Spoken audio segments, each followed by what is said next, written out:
Welcome to episode 163 of Sports Geek. On this week's episode, I chat with Doug O'Donnell from the San Antonio Spurs. Welcome to the Sports Geek Podcast, the podcast built for sports digital and sports business professionals. And now, here's your host who has ordered sneakers that will show his tweets, Sean Callanan. Thanks, DJ Joel. Yes, I will have some sneakers soon, hopefully, that will have a digital display on them. So the Sports Geek shoes will be able to show my tweets. My name is Sean Callanan, and you are listening to Sports Geek. That's right. I've decided to drop podcast because you're listening to a podcast. Took some good feedback from a few friends that I've been talking to in the podcast space, both being at Podcast Movement and OzPod recently, and podcast is redundant, so I think there'll be a little bit of work and rebrand. So we're going to drop the podcast and update the cover art. Thank you very much for everyone's feedback on the updated cover art. And you might be listening to Sports Geek on iTunes, but you're most likely, and I hope you are, you're listening to it on my favorite podcast app, Pocket Casts. And a special shout out to Russell Ivanisevic, if I get that right. Hopefully I have, Russell, who I finally got to meet at OzPod, and just proof that no cash changed hands. I just support Pocket Cast because it's a great app. It's built in Australia, but it's a great podcasting app. So if you haven't given it a try yet, please do so. And there'll be more on podcasts and podcasting after my interview with Doug O'Donnell. As I said, I've been on a couple of podcast conferences recently. And looking forward to the podcast landscape continuing to grow. I'm recording this in my new office. We are now based in Creative Cubes in Church Street, Richmond. Shout out to Toby and the Creative Cubes team that have done a terrific job. If you haven't checked out my Instagram with the GOAT meeting room, there's a terrific mural of Michael Jordan in the greatest of all time meeting room. So if you want to stop by, please do so. It was good to catch up with this week's guest, Doug O'Donnell. Caught up with the Spurs in March around South by Southwest. And so it was good to get him on the phone and talk about what they've been doing in developing their digital strategy and getting their landscape right so they can then look to monetize. So it's a great discussion because there's a lot of the stuff that I'm currently doing with a lot of teams right now, and it's good to talk to someone who's just gone through it. So here is my chat with Doug O'Donnell from the San Antonio Spurs.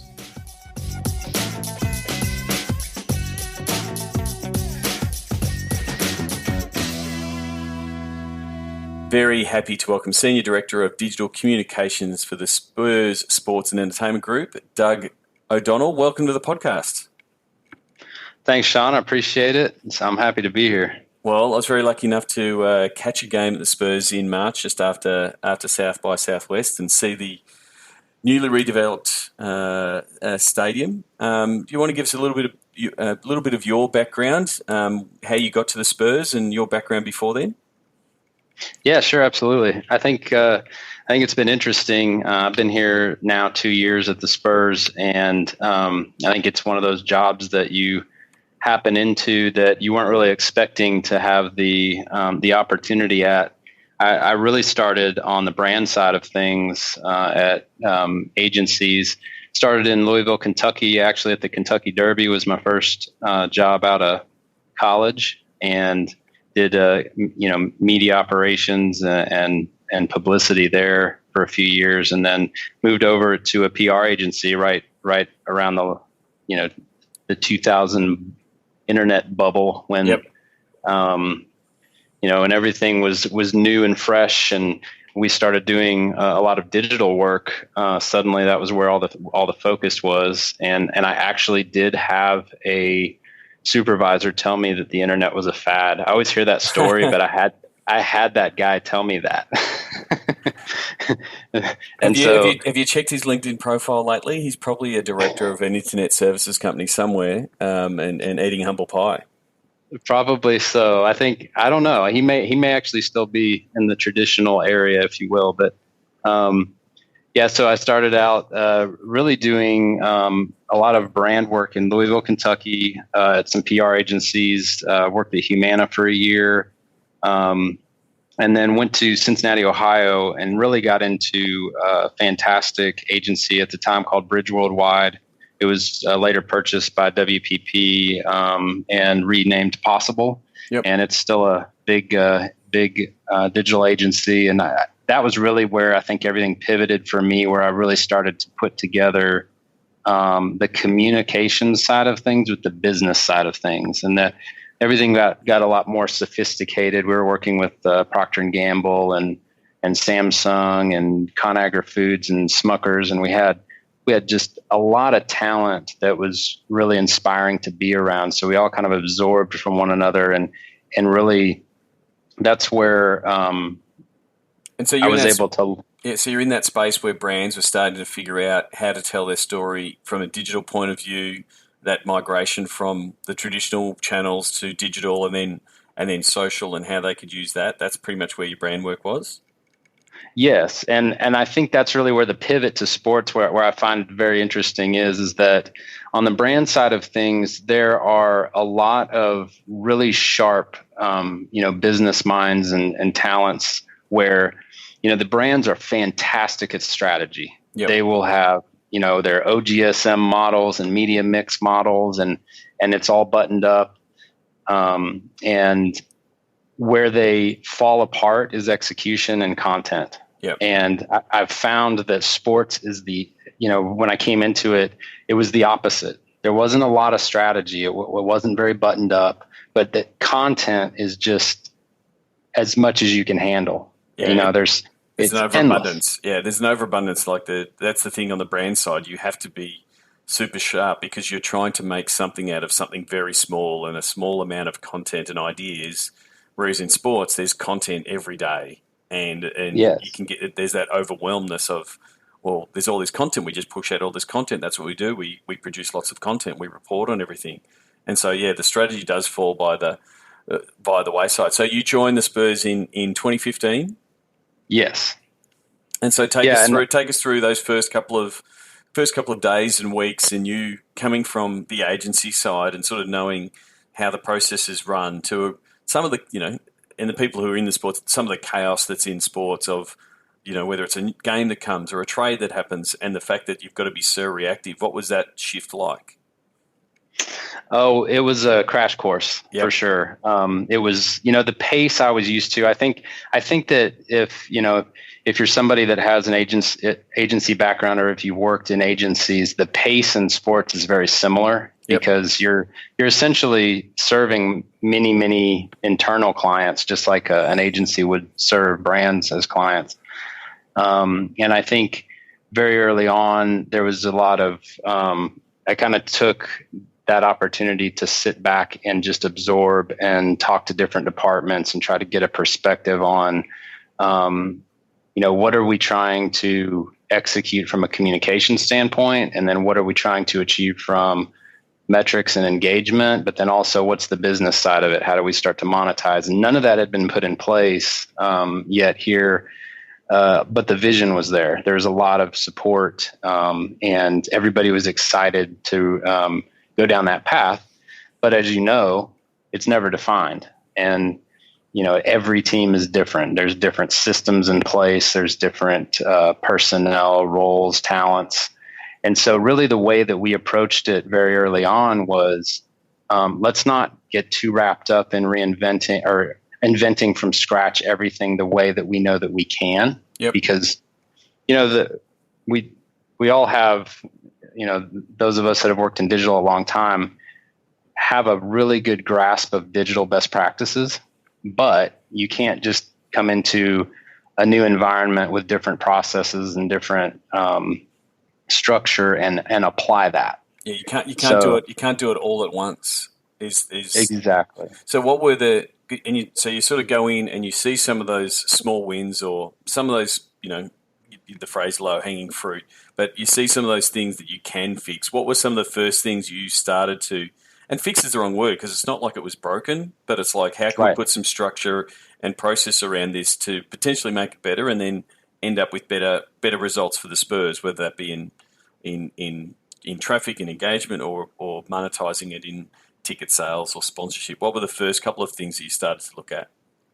I think the first thing that we did was really do an inventory. We sat down with the team, did an inventory of all of our properties, and tried to assign purpose for each one of the digital channels that we had.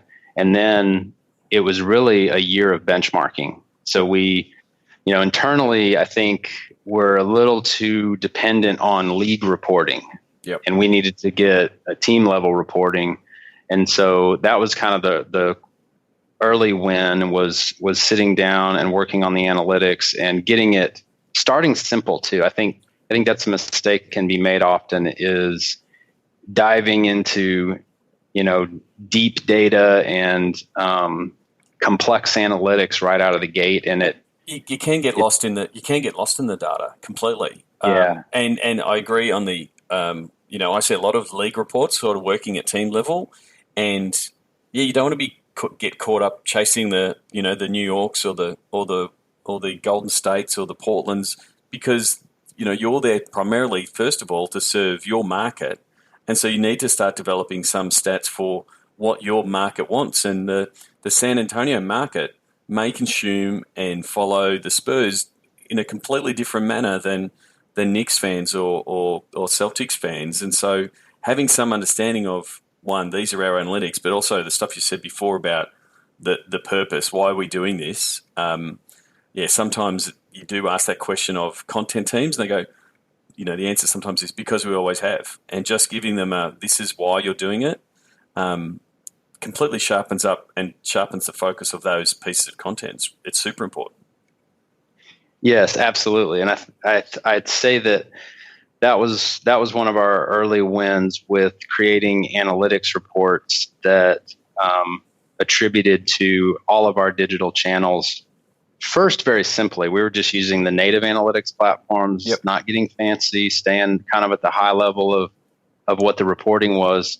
And then slowly we started to break it down by location and active followers and active,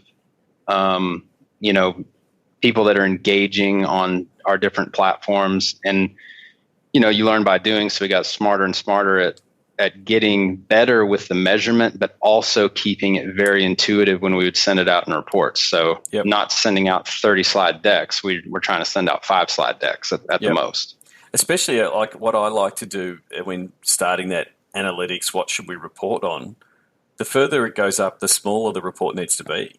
Like the further Mm-hmm. it goes up the tree. And so, you need your, senior directors and your VPs and your presidents, if they can articulate a success story for you while they're having a coffee or while they're standing at a barbecue with a friend, and that's all they get, then that's a win. And you need to be able to explain it in that language to say, this video reached 500,000 people and they watched over 15 seconds.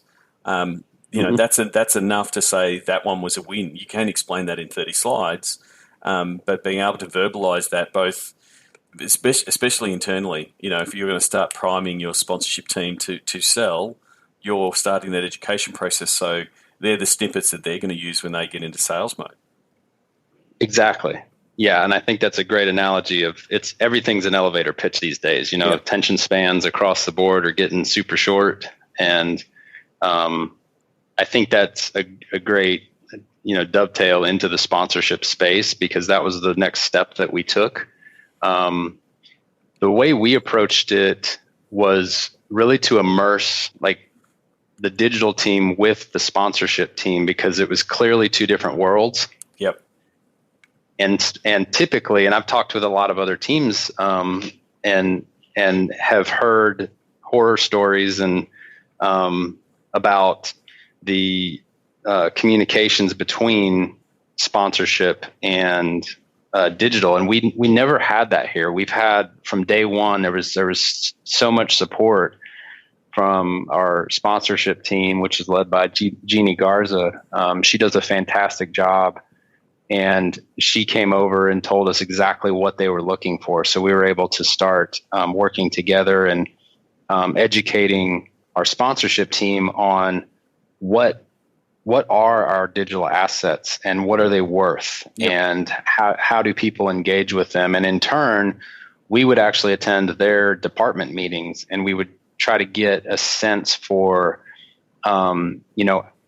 what does their day-to-day look like? What questions are sponsors asking them? Yep. And are they able to, answer those questions on the fly?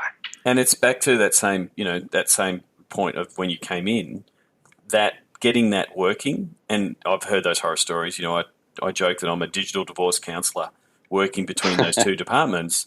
It doesn't happen overnight. So doing things like, hey, let's do an inventory. Let's review all over inventory. Just by doing that, you find assets that you actually most likely have not told the sponsorship team that you have, because you've gone through and named everything into content strands or themes or whatever it is. And just by doing that, that's if anyone wants to start repairing their relationship with the sponsorship team, just do that content audit. Go and review everything, because there's every chance that you'll find pieces. But then if you have that sit down with your sponsorship team and said, these are all the things we've got, these are the types of fans we're talking to, these are the people that are engaged with the different types of content, that's a conversation starter, because the sponsorship team, their eyes light up when they hear that stuff, because they go, oh, I know a sponsor that wants that group, or I know people who really want that platform. And so it's a really good starting point to say, here's all the things that we have, and starting that conversation in a bit more collegial manner rather than the adversarial manner that it sometimes can be. Yeah, exactly. And that's kind of where it started to get exciting. Yep. When we were able to articulate exactly what an asset was, because sometimes it's not very tangible. It's kind of this elusive thing that we can create this custom content. Well, what does that mean? Well, we can come up with something, and then if it's not defined, it's very hard for sponsorship who's, traditionally used to very hard assets, whether it's digital boards in the arena or signage or things like that, or things that are on broadcast that are very easily defined. We started out, like I said, year one was benchmarking, which gave us the story that we could tell from a performance standpoint to sponsorship. And then we started working with sponsorship on how do we meet in the middle to create the best content we can, first and foremost for our fans. But then now how do we align that brand equity that the Spurs have with a sponsor's brand and try to avoid, some of the activations that can feel forced sometimes. Yep. And we want everything to be natural. So we've really started with emphasizing engagement and fan first content. And we feel like if we do that well, then by the nature of that performing well, we'll do well with monetization. Yep. And talking a bit about the Spurs brand, like it's an exceptionally strong brand and team ethos, driven a lot by Coach Pop and the tremendous success you've had over 20 years. How much do you feel, a holder and a protector of that brand, and how much of the sponsorship team in step to say we don't want to have that forced nature, because it will go against what the Spurs brand is in market? Are there checks and balances that you sort of do to say, yes, we could take that money for that sponsorship, but it's against what it is, what the Spurs mean, and that's why we're not taking it? Yeah, that's a great question. I think that's really unique here. We have a very strong brand, and even beyond that, an internal culture, and it is driven by Pop. We're very team first, very collaborative, and so we pretty much across the organization protect that as much as we can. So, for instance, on social media, we are very purposefully, when we do any types of content that have players involved, we feature them all equally. Yep. So if we're featuring some of the starters, we've got to feature the rookies too, and people that are on the team for the first year. And in our player open in the arena, we feature all 15 members of the team, not just the starters. Yep. And that's unique. And I I think that that can sometimes be a frustration, but we don't really look at it that way. We look at it as a differentiator. Yep. And so we embrace that. And so when we're talking to sponsors, or even when we're in our internal meetings, there are definite guardrails on, like, for instance, we don't talk about championships. We don't talk about some of those things that are would be natural for any team to talk about. Because the culture that we have is looking forward, always looking forward. And so there's some challenges there too, because we also know that we have a very strong heritage and history, and we've got a lot of golden, footage from back in the day that has lots of nostalgia attached to it, and that fans would go wild for. And so when we think about how to use that, or even how to talk to sponsors about particular pieces, we have to be very clear on what direction we're going to take and how we're going to stay away from those particular areas. Oh yeah, and you can see, I guess that those restrictions can restrict on what you're trying to do from a content point of view, but you've got to stay in line with the culture and what the team's trying to do on the court, and be in line with off the court. So that sort of sets the tone for both what you're doing from a digital point of view, but also what you're doing with your sponsors. Yes, and we're trying to figure out, be creative in how we leverage what we know are our assets while always staying true to that culture. Yep. And it's a challenge, but it's a requirement. And so how have you, moving forward, and you've done the benchmarking, you're starting to get that conversation with sponsors, how are you finding that sponsorship content cadence, and how much, like, what the mix is from what you're doing in the Spurs digital sense? That's a work in progress. So I think right now, we've had our benchmarking. We've had essentially we're going on our second season now of a complete digital playbook. Yep. And having all of our assets, priced out. So that's an advantage for sponsorship, to be able to go out and sell very, very succinctly some of our best content. And I think that the challenge that we have internally right now, like a lot of teams, is speed. Yep. Like we're really in need of getting faster. We're growing too. I think the other point that I think is interesting, and it's still interesting to me, when I started here, we had one webmaster on the team. Yep. And one social coordinator. And so we've expanded that. We've got about 10 people on our team now. And I was actually listening to your podcast with Daniel recently. And I was kind of an envy, because of, I think I love his position as an emerging tech lead.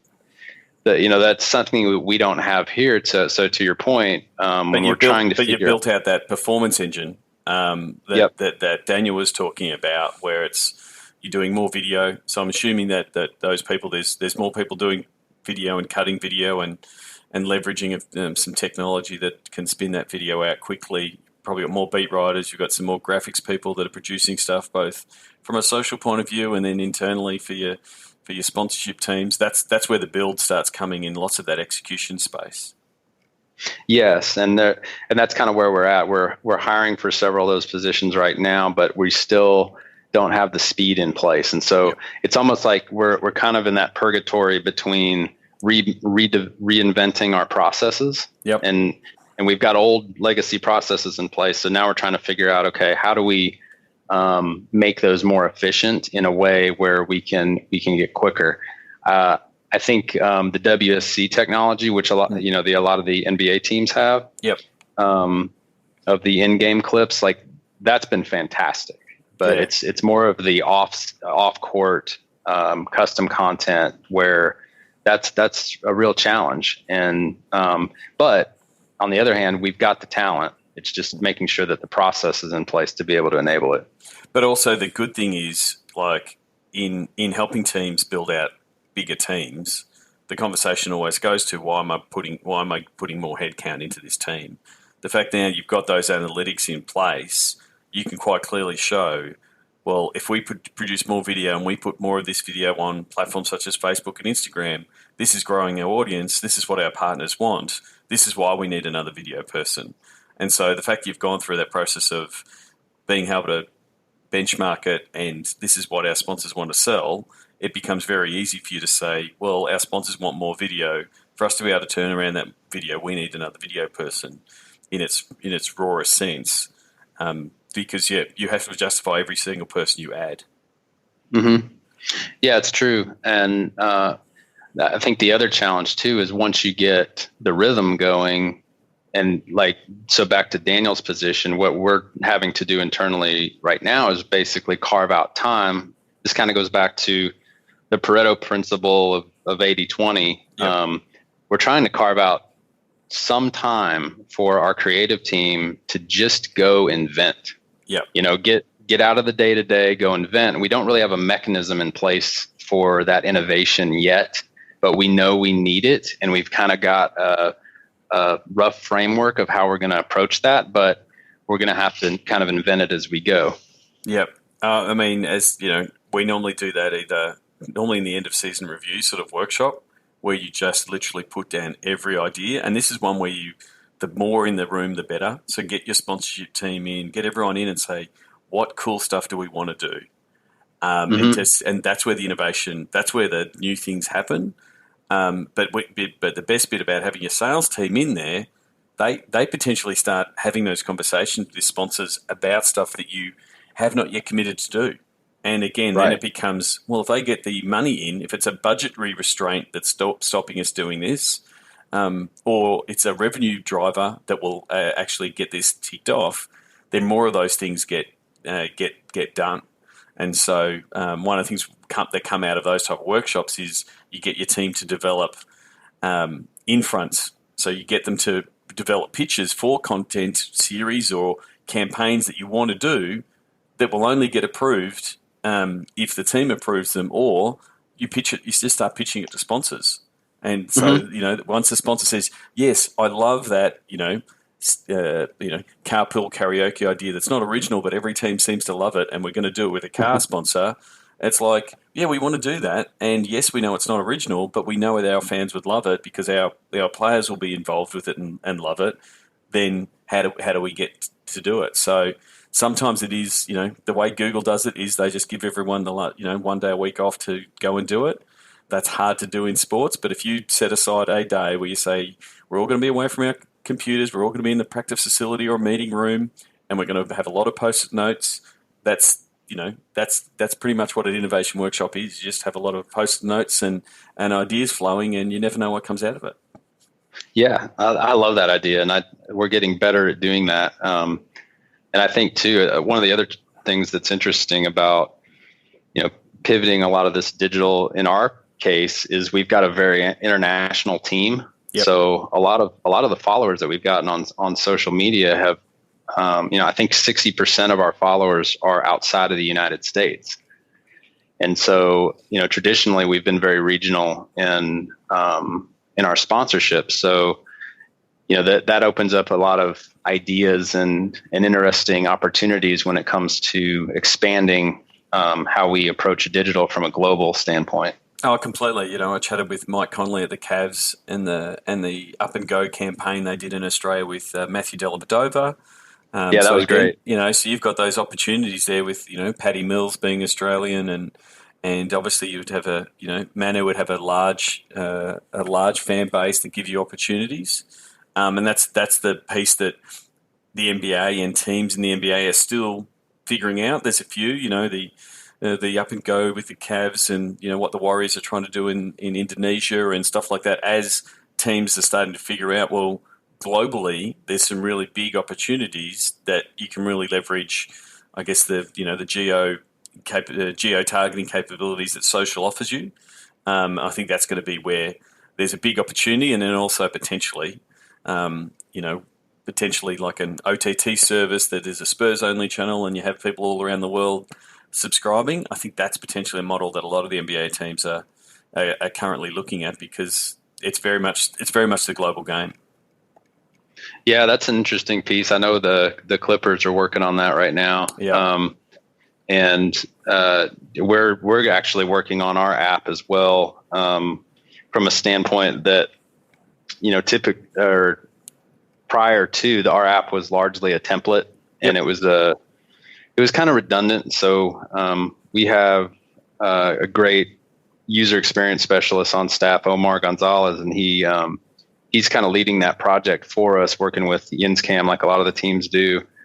But we're trying to kind of bridge that gap between the one size fits all app and, create more of a utility for the local fan base and the season ticket member, and maybe some exclusive content. But then also, how do we create an app that is valid globally and beyond the arena?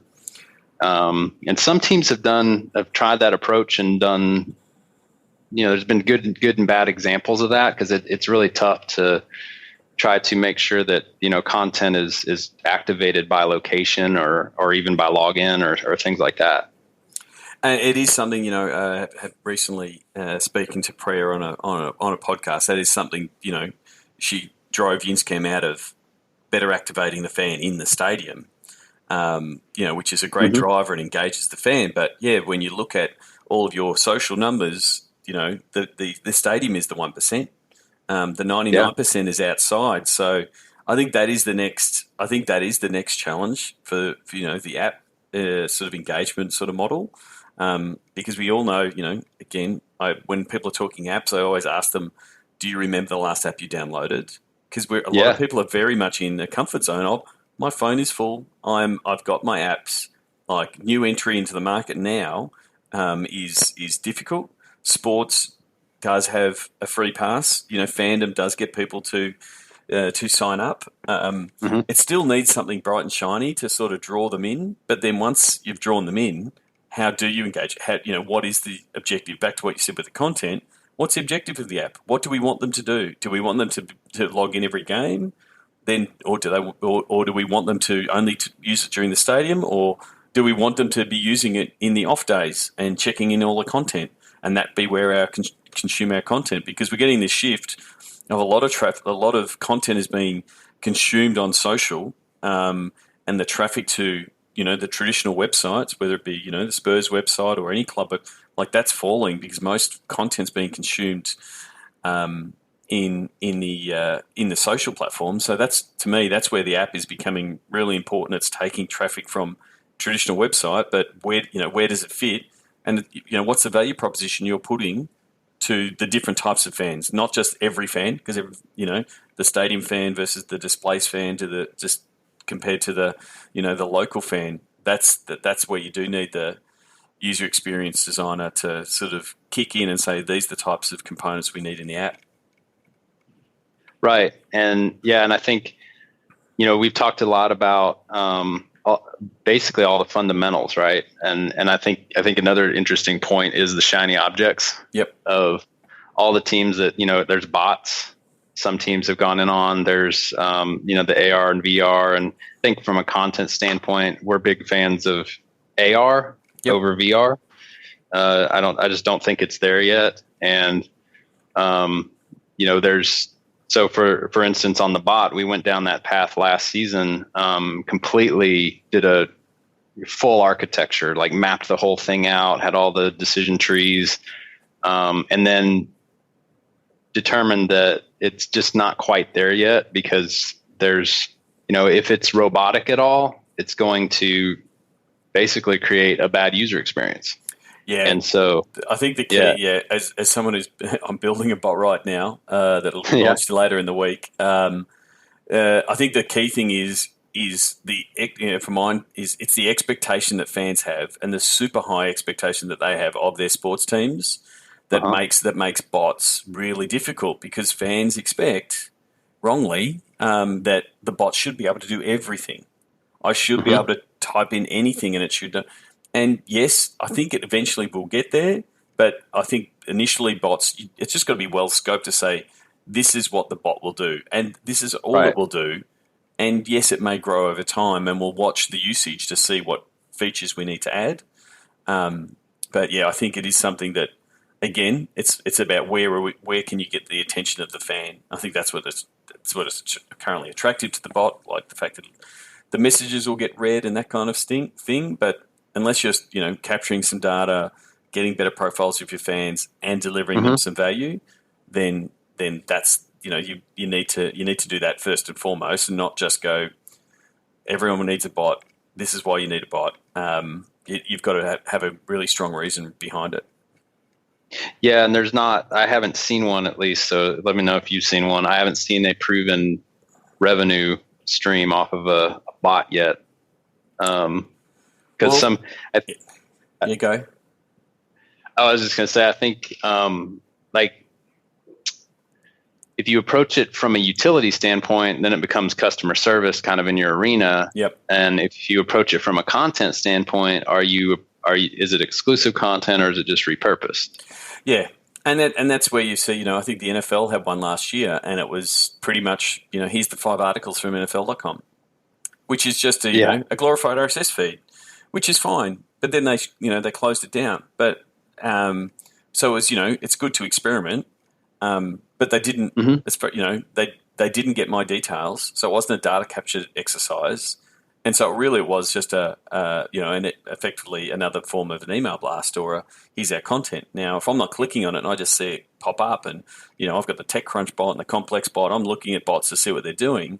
A lot of them are, hey, this is me trying to cut through the noise to get our articles in your face, but then I think the nuanced ones of how do I do that customer service, or how do I order a ticket?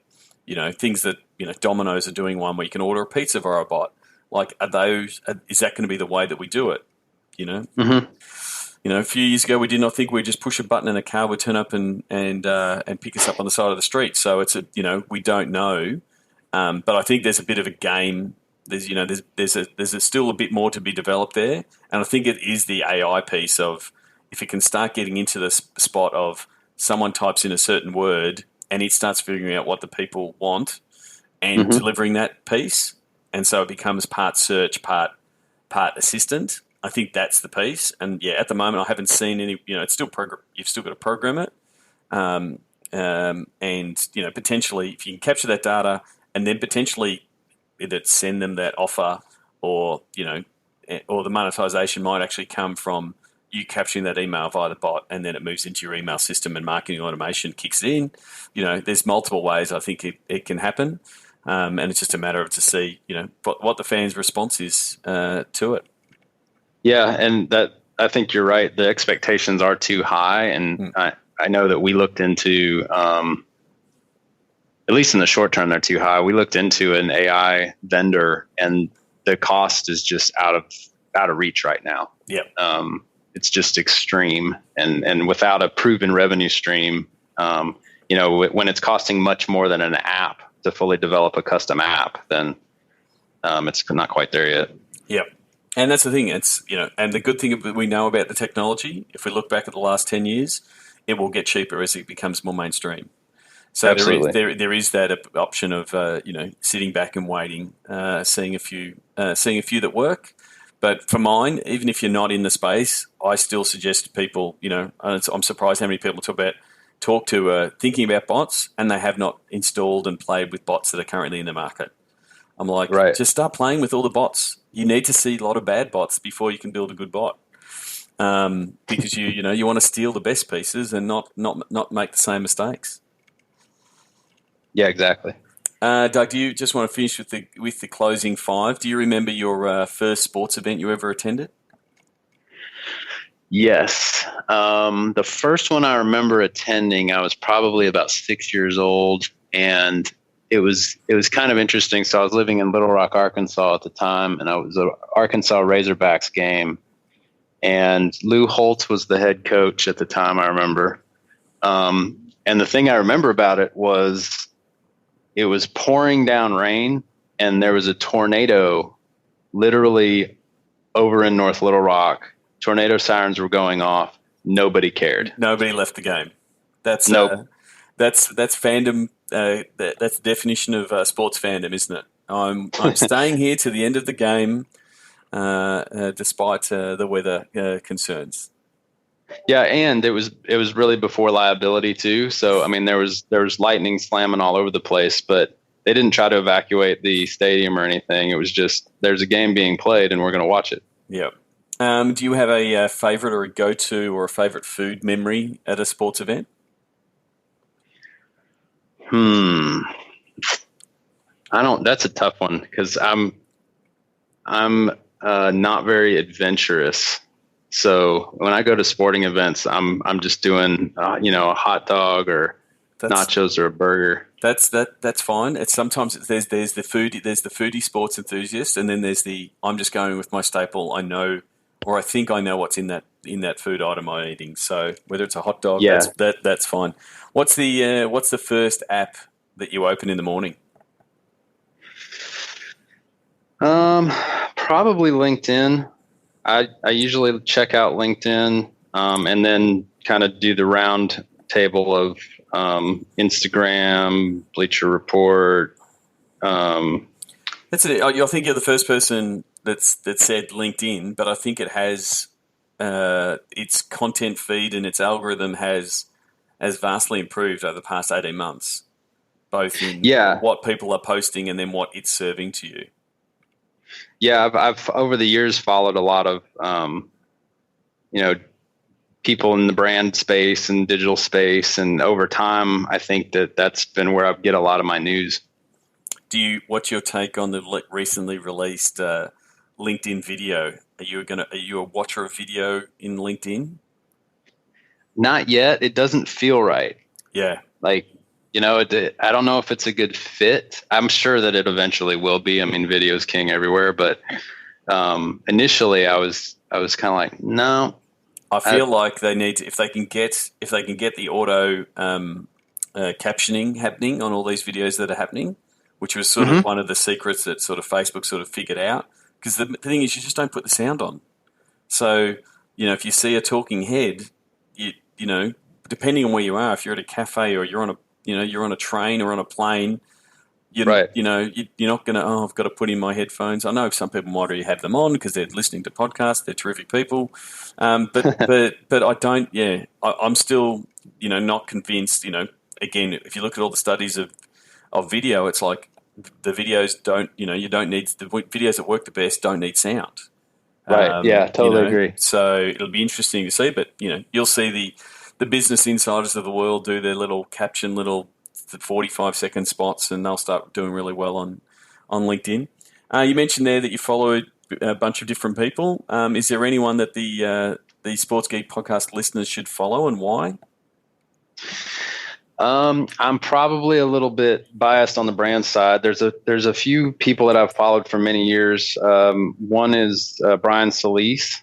Yep. And he's a futurist out of I believe Silicon Valley. Yeah, I'm a big fan of Brian. The regular updates that he does on, I guess, just the landscape and all the different tools and where things are headed. If you're not sort of keeping in touch with those guys, you need to know where things are moving. Yeah, and I think there's a couple other people, Jeremiah Yang, and Charlene Lee. And then I love Gary Vaynerchuk.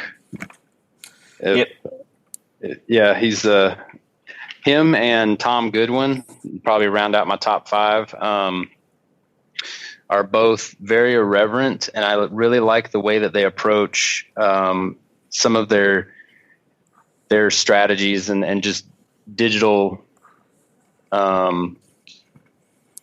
applications, as far as like they take the filters off. They don't get too caught up in jargon and trying to sound smart. They just get right to the point of why they're doing what they're doing. Yeah, and the good thing about what Gary Vee's doing is he's using the platform.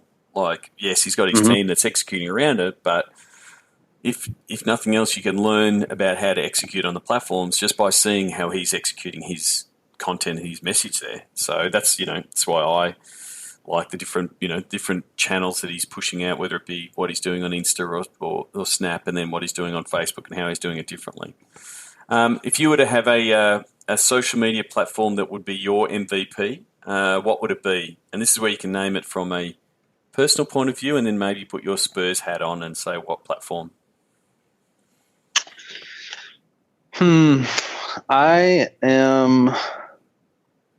I've always been a Facebook advocate, both personally and especially actually for Spurs. Yep. But I'm falling more and more in love with Instagram. It is. And are you watching more of the Instagram stories? Were you first one of the people that sort of railed against Instagram stories, and now you find yourself watching more and more? No, I don't. I've never been one of the folk that when Facebook or Twitter or Instagram come up with something new, just instantly, critiques it. They're doing a lot of those things for a reason, and they don't always work. But I'm always fascinated to see what their new features are. So I think that Instagram Stories is actually a really interesting format. And I think what happens sometimes with the new features when they come out, there's not a lot of examples. Yep. So the first examples are kind of bland, and then you give it a few weeks and everybody gets creative and starts creating these really interesting, rich stories in Instagram Stories that become, oh, okay, now I can see how this is powerful. Yep. And I'm assuming you're seeing amazing engagement and traffic from those Instagram Stories as it's becoming a super engaged. Effectively, it's a sub-product of Instagram itself, because effectively it's now two products in one. Yeah, we're getting better at that. Facebook's still our king. I think just as far as I think we're typically third in the league in engagement. We've got such a fantastic fan base that's really, really great supporters. And when we post content on Facebook, it's head and shoulders above every other platform. We're probably sitting at 250 million video views a season. Yep. Right now on Facebook, and the reach is phenomenal too. So that's kind of why it's our king right now. And I can't not mention the fact that it just has the best analytics. So just by virtue of that, it's a lot easier for us to, educate and articulate to sponsorship, and for them to be able to educate our potential sponsors on why these things matter. Yeah, definitely. Yeah, both the analytics that you get from the page point of view, but then also those audiences that you can build to say, these are the people that saw that video series. This is how many there were. This is how many watched it. Like, all that depth that you can give is super important. Thank you very much for coming to the podcast. Where can people connect with you on the internet? What's the best way? Probably LinkedIn. LinkedIn's I'm easily accessible on there, and on Twitter at O'Donnell, and Facebook as well. I will put the links to your LinkedIn and your Twitter in the show notes. Doug, thank you very much for coming on the podcast, and best of luck for the season ahead. All right. Thanks so much, Sean. Appreciate being here. Sign up for Sports Geek News at sportsgeekhq.com/sign up now. Thanks again to Doug O'Donnell, aka O'Donnell on Twitter. Please send him a tweet and tell him that you've been listening to him on Sports Geek. As I said earlier, I've just come off a couple of different podcasting conferences. There was Podcast Movement in Anaheim. It was my second time attending Podcast Movement. I had an absolute ball. And then also there was OzPod 2017 that was run in Sydney by the ABC, and it really brought together a lot of the Australian podcasting landscape. And so I really enjoyed Podcast Movement again. It was great to catch up with all the friendly faces that I met in Chicago. There was some really good discussion on the growth of podcasting, the different monetization strategies. There was a lot on. Went to a really interesting panel talking about live events and podcasting, which was a big theme on that Kevin Smith said in Chicago, that podcasts are making a lot of money that way, but also that the awareness and I guess the downloads of podcasts continue to grow. It continues to be a long form option for content, and a very engaging one at that. And then also some of the different advertising options that were very, very interesting to do. And so that was Podcast Movement. Some great sort of takeaways on some of the longer form narrative storytelling type stuff, and some of it even being optioned for TV. So it sort of, again, shows that great ideas are coming out of podcasting. And then Ozpod was good to bring in, all of the, I guess, the big players from the Australian scene. It was good to catch up with Tofop and Two Guys, One Cup's Charlie Clausen as a long-time listener and a good friend of Will Anderson. And also see that the market is also growing in Australia. And good to catch up with, or good to at least listen to, Nick Quah. If you're a big fan of podcasts in the industry, I highly recommend checking out Hot Pod. It's a weekly newsletter that you can subscribe to and get it bonus material. I do recommend that. But and if you're into podcasting and like it a lot, definitely check out both Podcast Movement and Ozpod. And a special shout out to the Radio Hub boys who hosted a Podcast Sydney meetup the night before. Much fun was had with Cooper and Silky. So thank you very much for having me, guys. And I look forward to repeating that effort sometime soon. Maybe come down and we'll do it at my office next time. So check out those PM17 or Ozpod 2017 are the hashtags. There's still plenty of content out there. And well worth checking out. If you're a fan of, even if you're just a fan of podcasts, not a podcaster, it's well worth checking out. A few things before I wrap up. Just want to give you an update on Crowbot, the chatbot, Facebook Messenger chatbot that we launched for the Adelaide Crows. As the time of recording, it's only been up and live for a couple of days, but we've had some really good early returns from it. We followed just putting some analytics around the link that was shared. So we've had about 1,200 people click through on the link, and we've had 800 people sign up and go through the auth process. So it's been a really effective data capture tool. But the more encouraging thing is that people are doing around 8 to 10 different interactions, and we've almost had 10,000 messages sent and then responded to by the bot. So it's been good. They've been diving in, looking at all the players and looking at the videos and those kind of things. We've had a really good response to the mini game, so much so that parents are doing the mini game, the choose your own adventure style mini game with their kids. So it was a bit of an unexpected use case, but take it all the same. So it's going to be good. It's going to be interesting to test it out with Kieran and the Crows team over the next couple of weeks on what drives people back into the bot, and also what things people are typing in. What we are seeing from the back end, so it's built on tradable bits.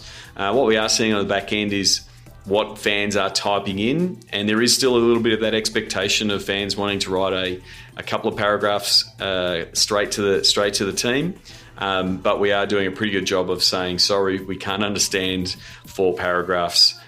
Please try contacting the club this way. So again, it's very, very, very measured to make sure that it doesn't become a customer service burden, but it's been very successful so far. And so that's been part of, I guess, the initiative that we announced recently is Sports Geek campaigns, and it's built for teams that are looking to go through the process that really Doug described in the interview, assessing what you're trying to do, understanding what your content is, how you can integrate that with your campaigns, and how your sponsorship team can then sell it, and just start selling it, knowing that they're going to make money every time they push out a new digital campaign. So the response to that's been good, both in talking to teams around chatbots, but then also starting the conversation with a lot of sponsorship executives on how they can go about better framing their campaigns and better integrating the content with the campaigns, so there's not that friction that we sometimes